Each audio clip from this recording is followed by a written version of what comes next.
Ako si Jane Buhoy, hatid sa inyo ang mga pinakamainit na balita sa bansa. Dito sa News Force. Sa ulo ng mga balita, kaso ng stroke at atake sa puso bago sumapit ng bagong taon, tumaas ng 5%. New Year's resolution ng mga Pinoy, maging mas maingat sa 2026. Bilang ng naputukan sa pagsalubong sa 2026, bumaba. Pinuslit na 1.5 billion peso na tabako, timbog ng PNP sa Malabon. Karapatan sa WPS, pinaninindigan ng security agency sa iba't-ibang grupo. At paglaban sa korupsyon, paiigtingin pa ngayong 2026. Patas at pantay na balita, komprehensibong ulat para sa pulso ng masa. Ito ang News Force.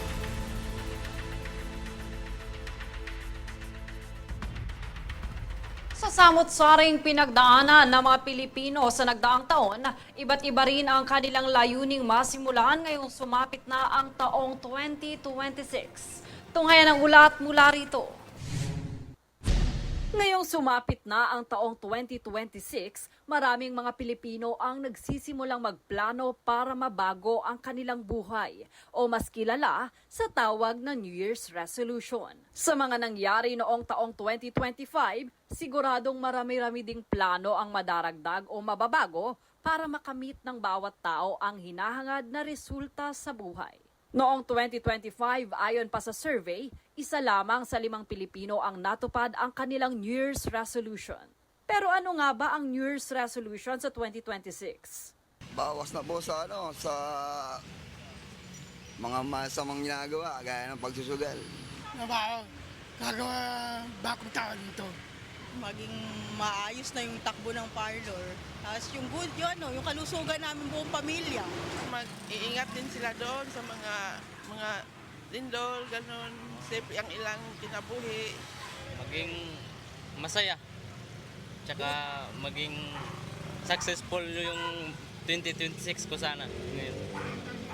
Sana pumaldo rin paminsan-minsan. Makatulong sa pamilya, saka makapag-abroad. Mayroon pang buhay eh. Maiwas sa bisyo, maiwas sa mga gawain. Mga bisyo, sa alak, sigarilyo. Sa family ko, yun na sana lagi kami masaya. Kasi hindi kami lagi nagkakasama eh. Yun sana this time lagi na kami magkakasama sa bahay. Makahango po sa pagkakautang namin. Marami po kaming utang eh. Sa mga resolution na ito, meron din silang mga hiling na nais matupad bago matapos ang taon. Bago ngayon 2026. Matapos din yung corruption ng mga korap yan para sa bansa natin. Bawasan yung mga buhaya. Good health lang naman. Tapos, mag-okay lang yung mga negosyo namin. Sana magkakasama-sama kasi nasa malayo sila eh. Hopefully, sa birthday ng anak ko. Ligtas yung pamilya ko sa mga pagsubok na kalamidad. Sana magbago na yung mga politiko. Para hindi na nahihirapan yung ibang tao. Sa bansa yun, yung mga korap ba? Para maging tayo, tuloy-tuloy na sa pag-asenso. Hiling ko lang po ngayong bagong taon ay mabago po sana yung mga presyo ng bilihin kasi kagaya po naming nahihirapan po kami mag-budget sa bilihin. Sana tuloy-tuloy maging successful sa life. Gusto ko rin magkapera kung medyo malaki-laki para may puhunan. Matupad ang bawat Pilipino sa pangarap na masolve ang problema natin lahat. Yun lang ang wish ko sa taong ito. Sa kabuuan, iba't iba pa rin ang hangarin ng mga Pilipino. Nariyan ang para sa sarili, madalas ay para sa pamilya. Pero karamihan ay nais matuldukan na ang korupsyon. Sa pagpasok din ng taon, nagbahagi din si Pangulong Ferdinand Marcos Jr. ng resolution para sa Pilipinas na tuloy-tuloy ang pagsulong ng serbisyo para sa mga mamamayan kaysa sa pansariling hangarin ng mga nasa pwesto. Dito kanya ring ibinahagi na kanilang sasalubungin ang taon ng may disiplina, kumpiyansa at dedikasyong mapaunlad ang bansa. Jade Buhoy, nag-uulat para sa Golden Nation Network. Samantala, mas bumaba ngayong taon ang bilang ng mga biktima ng paputok sa pagsalubong sa 2026 ayon sa ulat ng DOH. Gayunpaman, inaasahan pa ng kagawaran ang pagdating ng bagong ulat hanggang January 5. Kaugnay nito ay umaasa si DOH spokesperson Dr. Albert Domingo na manatiling mababa ang bilang ng mga biktima sa pagdating ng mga bagong ulat.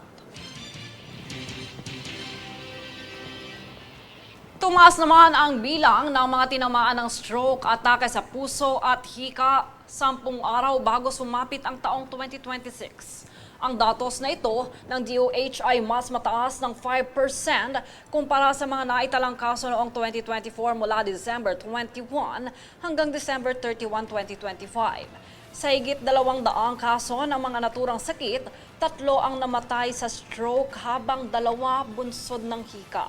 Higit kumulang 30 naman ang mga inatake sa puso na may edad na 60 pataas at higit 50 na ang sa mga na-stroke sa parehong edad, habang 8 sa mga hinika ay edad 0 to 9 years old.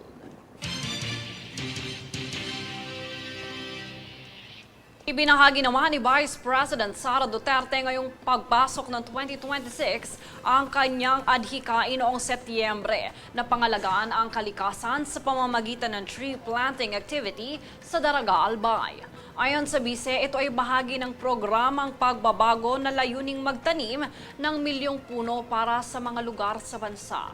Dito nakilahok din ang mga mamamayan ng Bicol upang makiisa at mapalawig ang naturang gawain.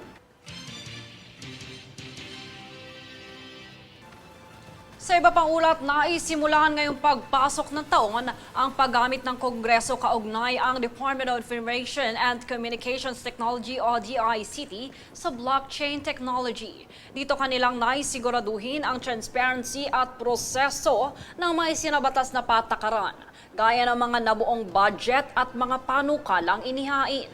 Ayon pa kay House Speaker Faustino Boji D, ito ay kanilang adhikain para sa modernisadong pamamaraan upang labanan ang korupsyon sa Kongreso.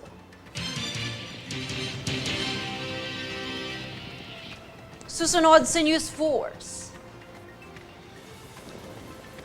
Karapatan sa West Philippine Sea, pinaninindigan ng security agencies at iba't ibang grupo.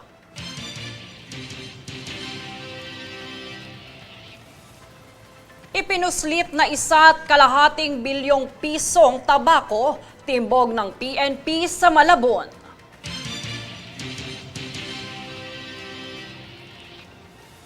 Paglaban sa korupsyon, paiigtingin pa ngayong 2026. Manatiling nakatutok para sa higit mang mga balita sa pagbabalik ng News Force.